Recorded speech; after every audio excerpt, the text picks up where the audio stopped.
This is another in my series of countdowns to the end of the world, December 21st, 2012. 8 days to go. I want to talk about psychopaths and the fear they have of others, which is causing most of the war and genocide in our history. They engineered it. And I'll start with a small story and then lead to a long story. The country of China gets its name from a man called Qi, who conquered the place and organized it, and it was his country, or Qi Na, the country of Qi. He was so powerful he couldn't be stopped, but there was a legend that a young man would come from the west and kill him with a sword. And he was so afraid of this, he ordered the construction of the Great Wall of China. And that is the real reason for the Great Wall of China. Not the barbarian hordes. This story got translated over to Egypt, that somebody was going to be born who would end the rule of the pharaohs. So this is the root of the Bible story where they killed all the firstborn children, hoping to stop that. And that's a large amount of fear if you order something like that to happen. And the reason for that fear is somewhere in their past life, this person has been grabbed and tortured with electronic machines that are available in the interstellar cultures. We don't have the technology to do that here yet, but it's known about. So these people are afraid of that happening again, and others of them have created horrific crimes like genocides of multiple planets or enslaving entire races for millions of years. And they know they've done that, and they're afraid of being captured and punished for that by the interstellar police force. So they dramatize this fear now that they've become little meat body packets on planet Earth by engineering the death of hundreds of thousands or up to 60 million people in the hopes that the person who would be the one to figure them out and catch them is in that group of people that were killed. This is where you get the Hitler and the Stalin.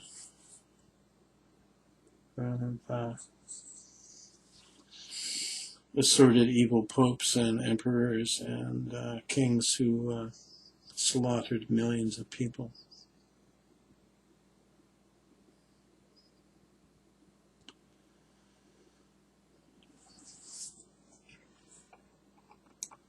I'm heading off in this direction because something has happened. As the I Ching says, a dragon appears in the field. There's a man named Thomas Sheridan out of Ireland who is putting up videos on YouTube about psychopaths, and he's written a book on it.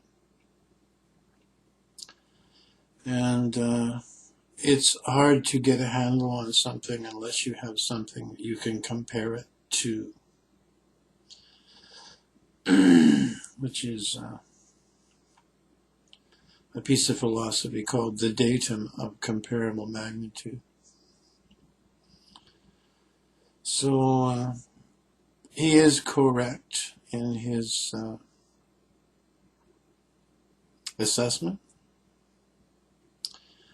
And psychopaths are the main problem on planet Earth and are causing most of the misery. So much so that it really wouldn't matter if there are reptilians or not, or if there is a secret government in the US or not, or whether the Illuminati are controlling the world or not, or whether the Vatican is practicing black magic or not. The people who engineer wars, genocides, massive financial scams are psychotics. And psychotics don't have what we'd call normal human empathy, morals, considerations. I just watched the movie Three Kings again, and these guys have stolen $23 million worth of gold and hidden it. And at the end of the movie, they decide to give the gold up to save about 60 people from being slaughtered. That's what human beings do. When it comes down to the crunch, a psychotic would just go, ain't seen gold, let the people be killed. There's also no cure for this condition. So it's been standard practice of humanity when they find something that's damaging, like an incurable infectious disease, that they isolate the people from the population. So the biggest piece of propaganda and the biggest key to the puzzle of why is our government behaving in such an insane manner is the staff of the government's upper staff, control people, elected people, are psychopaths. If you ask why is business so unethical and ruthless, the people who run them at the top are psychopaths. I worked for a very large corporation, and all 4 of the senior executives that I dealt with were psychopaths. And that's what makes corporations so ruthless. It's not their legal loophole of becoming incorporating or making the company a legal fiction.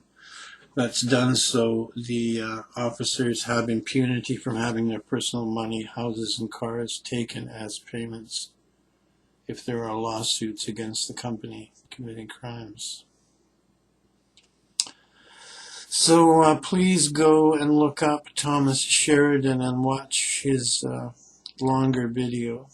He has his first short series. Maybe get his book and learn what a psychopath is, and apply this around you to your friends, family. These people are attracted into the police, the judiciary, lawyers, municipal governments, provincial governments, state governments, federal governments, military forces, anywhere where there's a group situation that they can rise up to power in. And this fact, they're 2.5% of the population, and they are able to control, sway, subjugate, or suppress about 20% of the population. This is the item that humanity as a whole is going to have to confront to drag itself up by its bootstraps. There's nothing wrong with the other 97.5% of the people. So it would be easily possible to have a better world if these people were able to be identified And their main cover right now is the world in general doesn't know about them and thinks that these are the Hannibal Lecter serial killer, American Psycho,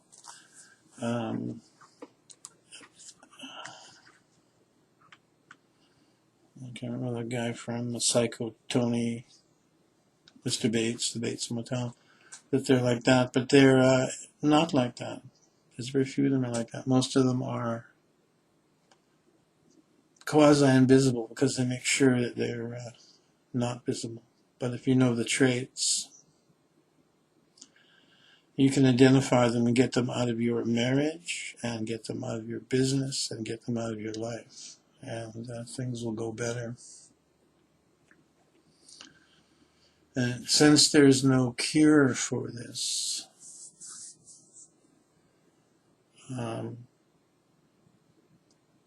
it's best that you don't have any of them in your life. The pedophiles are also in this group, and the people who make laws to make it legal for pedophilia are in this group.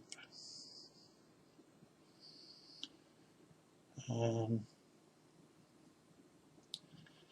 going to be putting out all the information I have on these people. And I wish Thomas Sheridan a big success. This is his thing. He's the man. So this is an important point in history. Right now he's the most important man on the planet to have been the man who brought this forward and put it out into the public. So please give him some support, buy his book, listen to his videos, and I'm going to put everything up that I have on this, and maybe we can make some headway. This is the why. Why? There's all these theories about why. We're bad, and mankind is undeserving and warlike and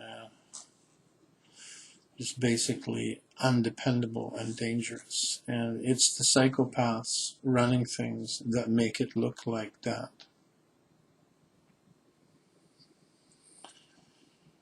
So he recommends not making it a witch hunt, but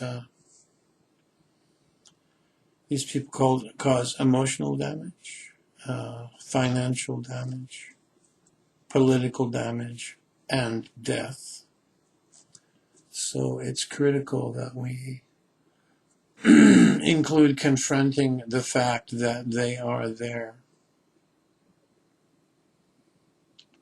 in the attempted turnaround here at the end of 6,400 years of trying to make things better. You still love me when I'm 64. That's what that means.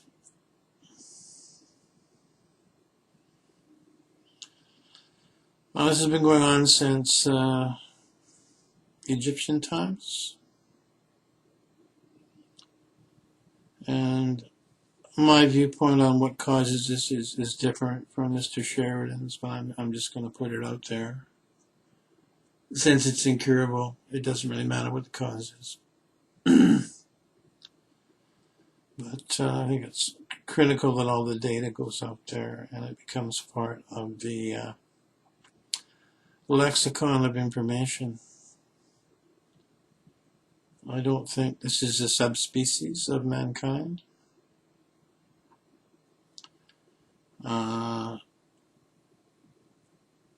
That's all I'll say on that. It's not genetic. It's not environmental. This has to do with the being himself and where he's been and how he wound up here.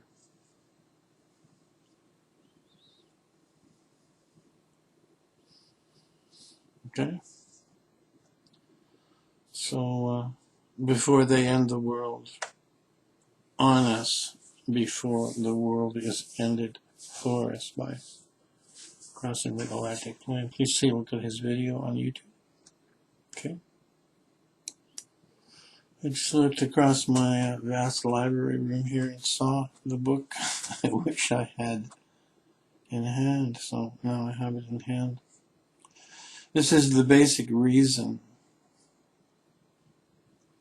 The basic reason the psychotic personality behaves as he or she does lies in a hidden terror of others.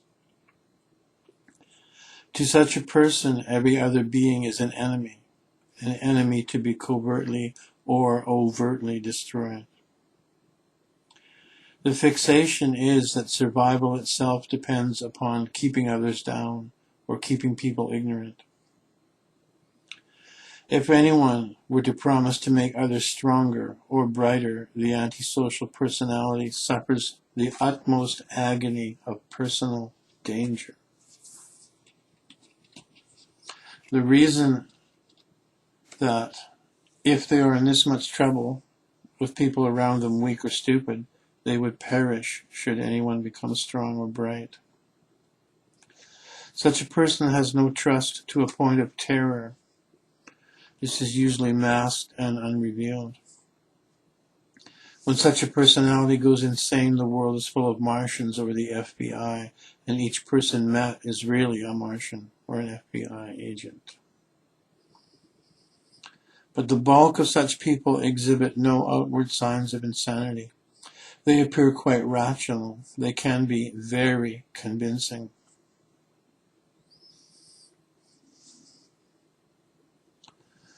However, the list given below consists of things which such a personality cannot detect in himself or herself.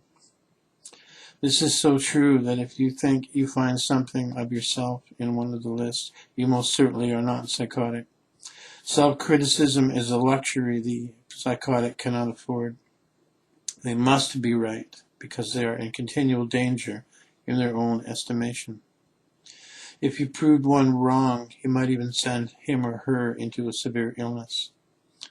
Only the sane, well-balanced person tries to correct his conduct. So I'm going to read the list of identifying traits. The antisocial personality has the following attributes. Number 1, he or she speaks only in very broad generalities. They say, everybody thinks, everybody knows. And such expressions are in continual use, particularly when imparting rumor. When asked, who is everybody? It normally turns out to be one source. And from this source, the antisocial person has manufactured what he or she pretends is a large hostile generality and the whole opinion of the whole society. This is natural to them since all society is a large hostile generality against the antisocial in particular. Characteristic number 2, such a person deals mainly in bad news, critical or hostile remarks, invalidation, and general suppression. Gossip, or harbinger of evil tidings, or rumor monger once described such person. It is notable that there is no good news or complimentary remark passed on by such a person. Characteristic 3. The antisocial personality also alters to worsen communication when he or she relays a message or news. Good news is stopped and only bad news, often embellished, is passed along. Such a person also pretends to pass on bad news, which is in actual fact invented. Characteristic 4. One of the sad things about an antisocial personality is that it does not respond to treatment or reform or psychotherapy. Number 5. Surrounding such a personality, we find cowed or ill associates or friends who, when not driven actually insane, are yet behaving in a crippled manner in life, failing, not succeeding. Such people make trouble for others. When treated or educated, the near associate of the antisocial personality has no stability but promptly relapses or loses his advantages of knowledge, being under the suppressive influence of the other.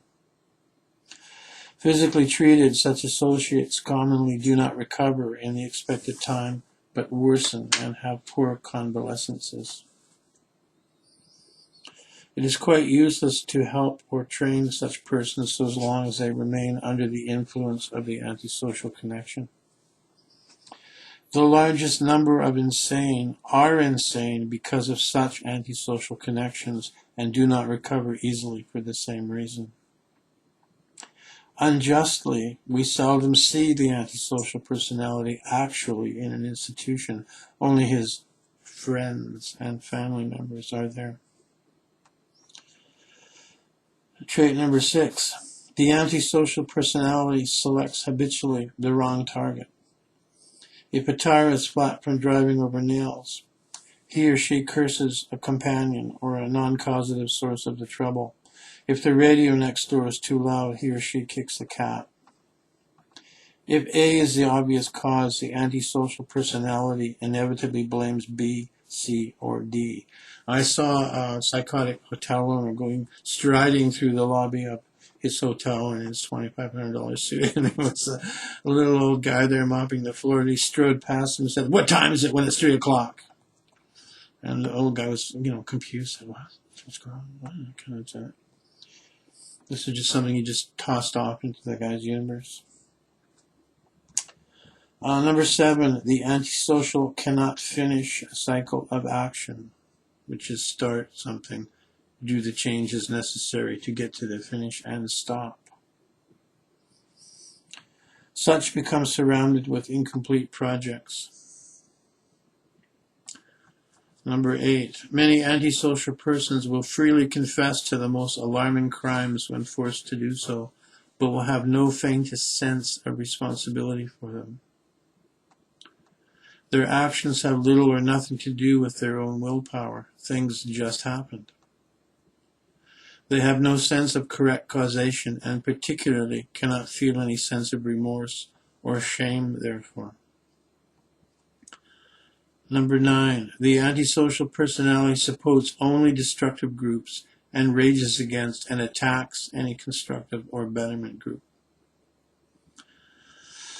Now, for example, it's come out in the last 2 or 3 years that some of the billionaires, older guys, over 70-ish, are spending their money supporting really nasty revolutionary groups in South America, that are groups that are butchering people, and they're paying for the guns. Number 10, this type of personality approves only of destructive actions and fights against constructive or helpful actions or activities. The artist in particular is often found as a magnet for persons with psychotic personalities, who see in his art something which must be destroyed and covertly, as a friend, proceed to try.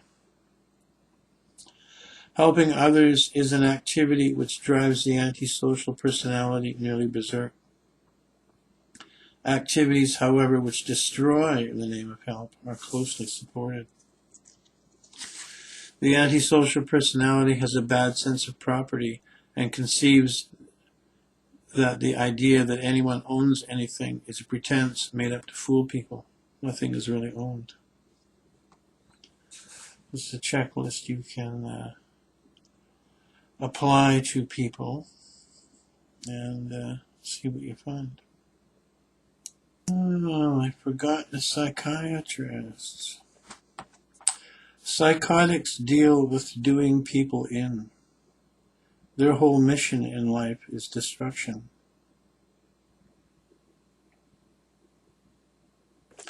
They oppose success in others and seek to discredit them, since these run contrary to their aberrated purpose. They are, it happens, terrified of punishment for their own crimes. The thought of someone being sensible or powerful enough to punish them in the way they would do is more than they can stand. You can, with the utmost certainty, identify a criminal, psychotic, by the way he vilifies or degrades or seeks to stop people from improving their lives. It is lost on him that immorality and crime in others stem from the very things that he is doing to them. So look well at psychiatrists and anti-religious campaigners. They are speaking from their own blackened souls, and they speak from terror. That people, when they grow saner, are less inclined to vengeance is an argument they cannot assimilate. They know if they had the power to torture and kill everyone, they would do so. Thus, the psychiatrists with their rantings and electric shocks wear their own brand clearly marked on them for their own conduct in life. Recognize them for what they are, psychotic criminals, and handle them accordingly. Don't let them stop, man. I'm going free. Now, I've done a whole series on psychiatrists and their history with statistics on success and failure and many other things that prove that you'd be better off going for a walk on the beach with a dog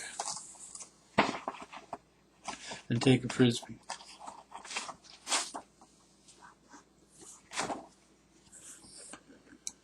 Another place to look for these people is the teachers, the asshole teachers. All the kids knew there was something wrong with the guy, and university professors. The scenario with the dog on the beach actually took the wife of a university professor, head of his department, who was beating her. She was a tiny little woman, completely beaten down into thinking it was her fault. Took her to the beach with her dog and the frisbee, and in 15 minutes she had a smile like the cat at Alice in Wonderland was running around in a long skirt playing frisbee, and the dog was the happiest. He was like, finally, some action. We're down on the beach chasing a frisbee. So there's another category where you see these people.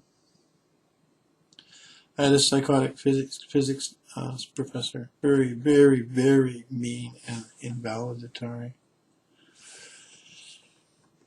There's some more stuff as far as exopolitics and things are concerned. There comes a time in all the great movements of mankind when they get attacked. When one reviews the history of religious wars which laid the bulk of Europe in ruins time after time across the centuries, one gets some idea of the passions of man. The primary passions are twofold.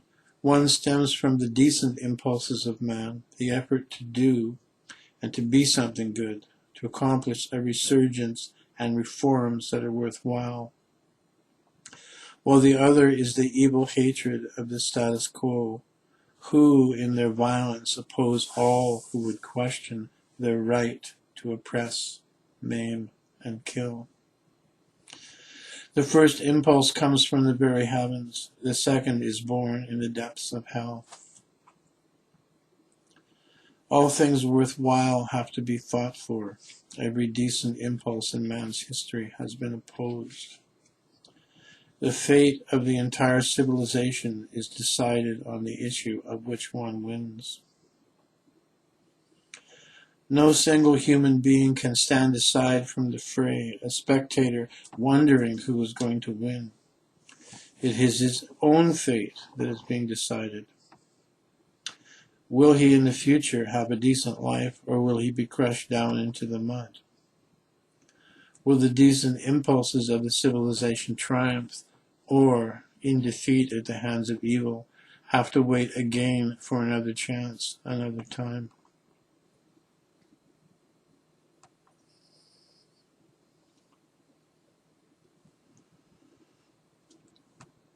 What is being decided in this arena is whether mankind has a chance to go free or be smashed and tortured as an abject subject of the power elite.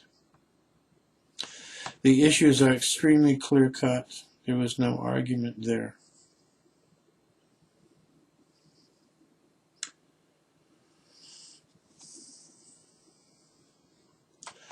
One of the reasons I started this video is this suppression, slavery, psychotic stuff has been going on for trillions of years. And especially on this planet, as this is a prison planet in the middle of nowhere, subjugated by a pretty piddling little place, but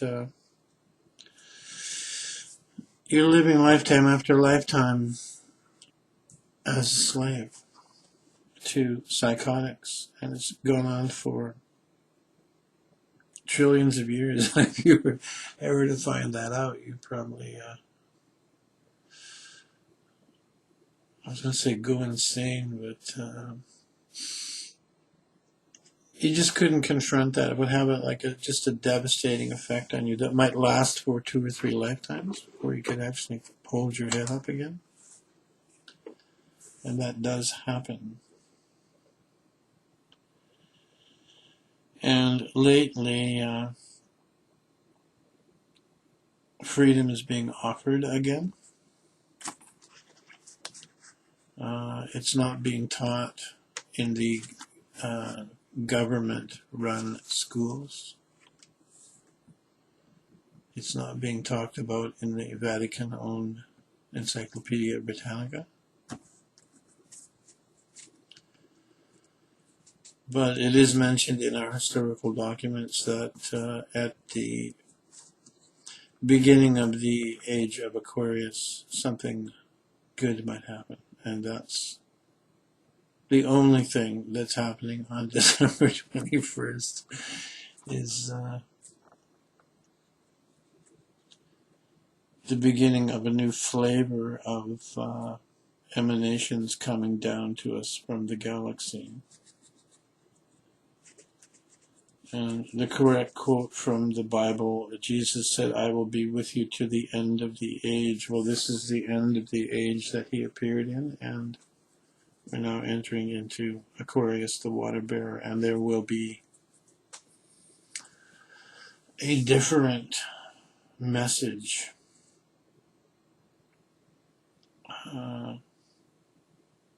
brought out.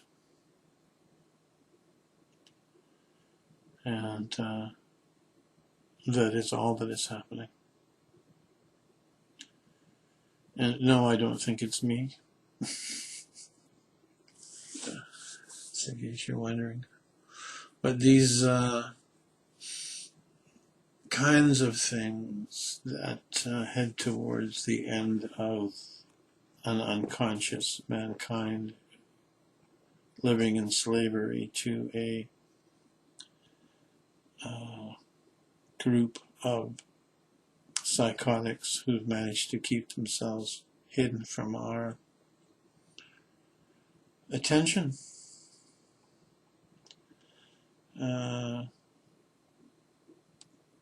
A large part of it is we can't believe that they're like that. It's just really shocking to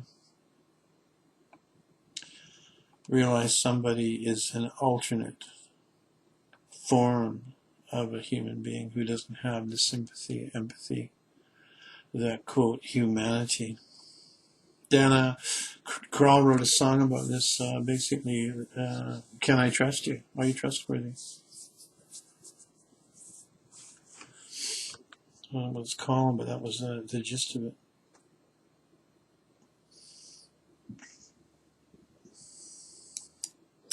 Well, some old stuff. All aberration is to a greater or lesser degree non-survival. To be rid of major aberrations is to have a new life. To understand this, one must understand the most severe aberration, which is psychosis. The actual basis of all psychosis is motive. It is not competence or incompetence. Below all psychotic conduct lies an evil purpose. Because psychiatry and psychology do not have this single technical fact, they define psychosis as incompetence. had the wrong target and so could not and never did understand psychosis and were thereby led into atrocities such as shocks and brain surgery. And in the country where these subjects originated, Germany, slaughtered 30,000 insane in gas chambers some time before Hitler came to power. A true psychotic can be brilliant or stupid, competent or incompetent. It is his general motive or purpose that determines whether or not he is insane or sane. Famous psychotics like Napoleon, Ivan the Terrible, Stalin, and Hitler were all quite brilliant, yet wound up destroying everything in sight, including their own people. They had a destructive basic purpose. Every psychotic has one. It is usually covert, hidden, but in full play against his unsuspecting friends. The sole difference in motive is whether it is destructive or constructive. Everyone has a basic purpose. The psychotic has a destructive one. The test of a personality, then, is whether the result of a person's activity is destructive or constructive. Man is basically good, but when he finds he is being too destructive, he recognizes he is bad for others and seeks to leave.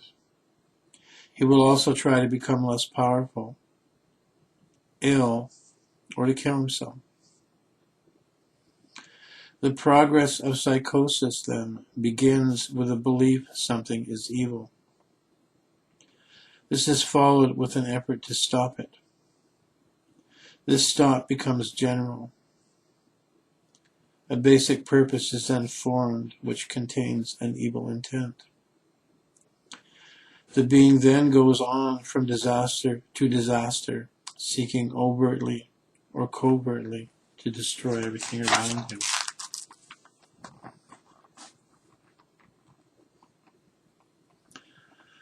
The evil purpose is expressed by committing harmful acts and then hiding them. About 1/3 of the psychotics handled can recover their sanity fully and lead constructive, decent lives. 2/3 are either so far gone or irresponsible, hard to treat, that they improve but are of little use. Those already subjected to the brutalities of psychiatric treatment or psychological counseling are the most difficult.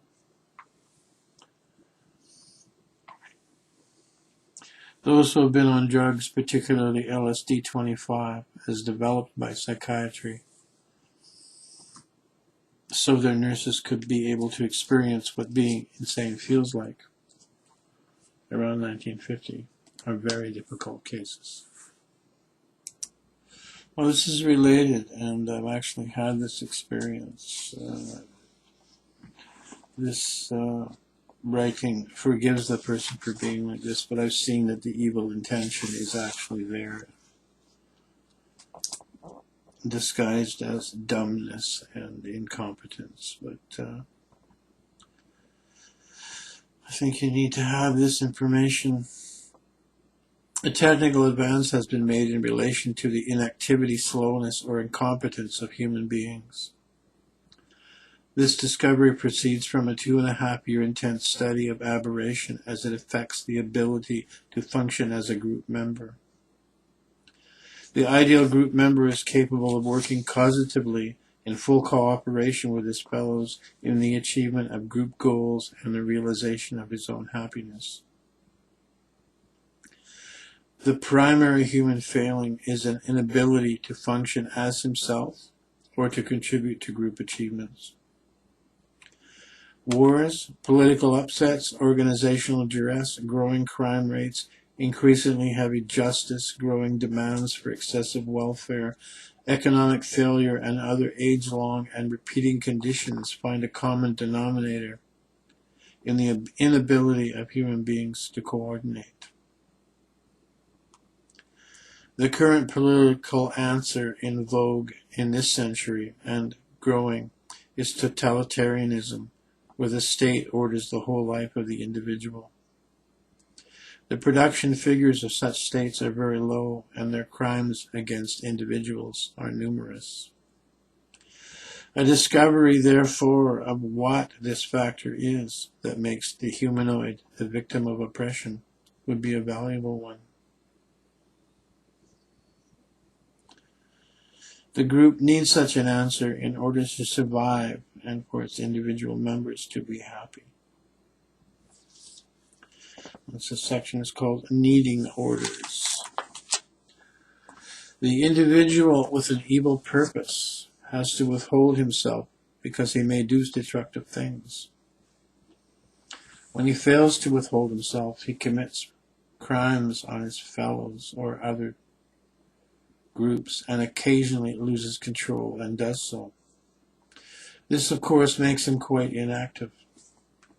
To overcome this, he refuses any responsibility for his own actions. Any motion he makes must be on the responsibility of others. He operates then only when given orders. Thus, he must have orders to operate.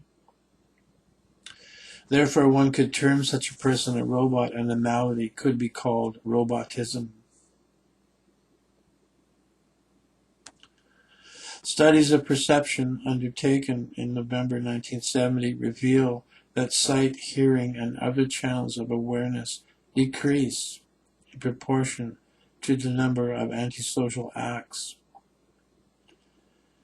and therefore withholding these from others which the person has committed in this life and in previous lifetimes. By relieving these, sight has been remarkably brightened. Therefore, a person who is withholding himself from committing antisocial acts because of his own undesired purposes has very poor perception. He does not see the environment around him. Thus, combined with his unwillingness to act on his own initiative, there is a blindness to the environment.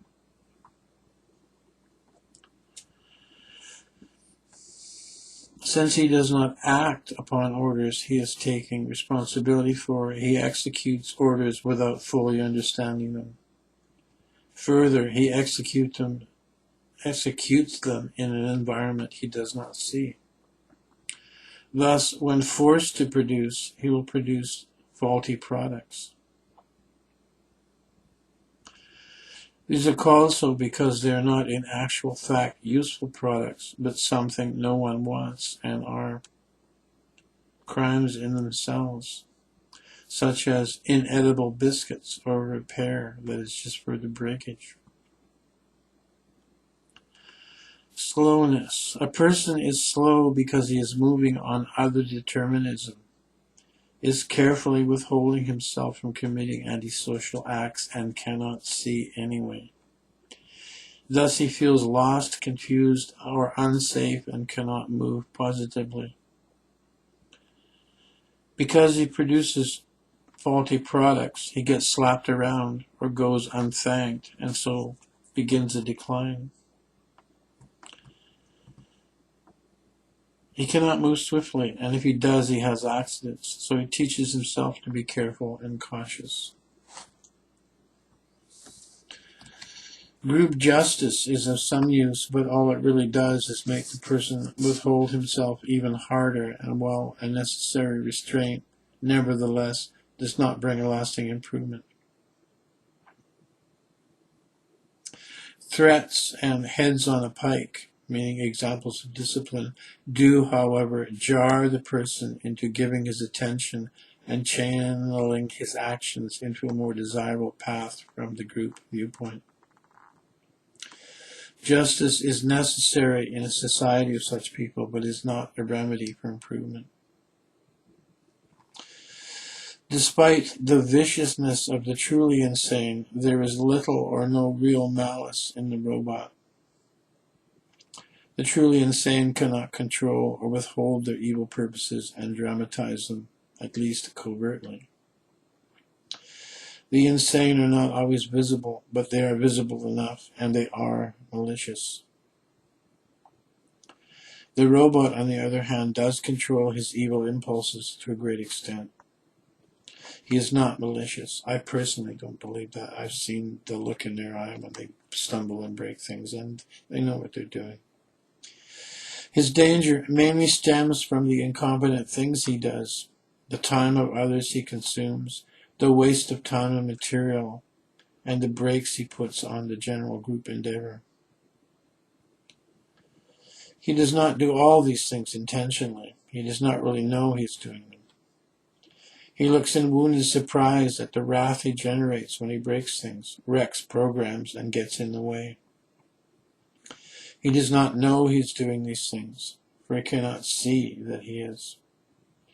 He may go along for some time doing slowly, wastefully, well, and then carelessly smashes the exact thing that wrecks the whole activity. People suppose he cunningly intended to do so. He seldom does. He winds up even more convinced he can't be trusted and that he should withhold himself harder, which starts the whole cycle again and makes it worse.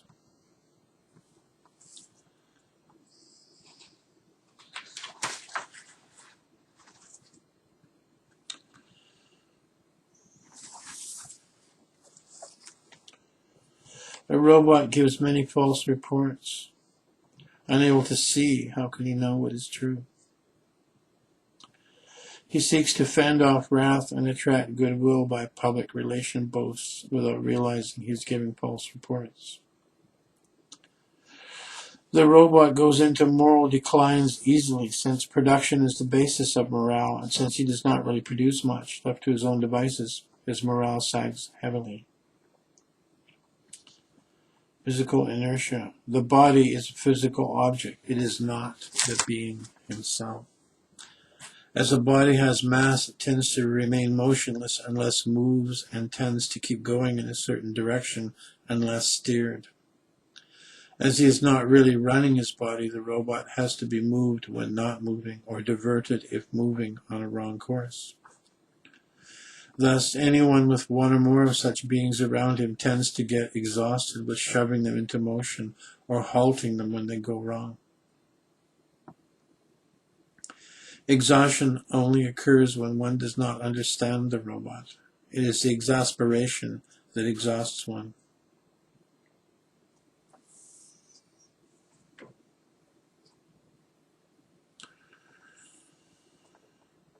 The basic why. The basic reason behind persons who cannot function, are slow or inactive or incompetent, and who do not produce is withholding self from doing destructive things, and thus unwilling to take responsibility, and therefore needing orders. Totalitarian states fear any relief of the condition, as they foolishly, actively promote and hope for such beings. But this is only a deficiency in their own causes and their lack of experience with fully self-determined beings. Yet education, advertising, and amusements have been designed only for robots. Even religions existed to suppress man's evil nature. Lacking any examples or understanding, many have feared to free the robot to his own control and think even with horror on it. But you see, beings are not basically robots. They are miserable when they are. Basically, they prosper only when they are self-determined and can be pan-determined to help in the prosperity of all. A definition of pan-determined is being able to look at both sides of a game at the same time, or looking at both viewpoints. For example, working really hard for my boss, so it makes the company stronger, and since the company's stronger, both he and I are safer, and I feel better about that.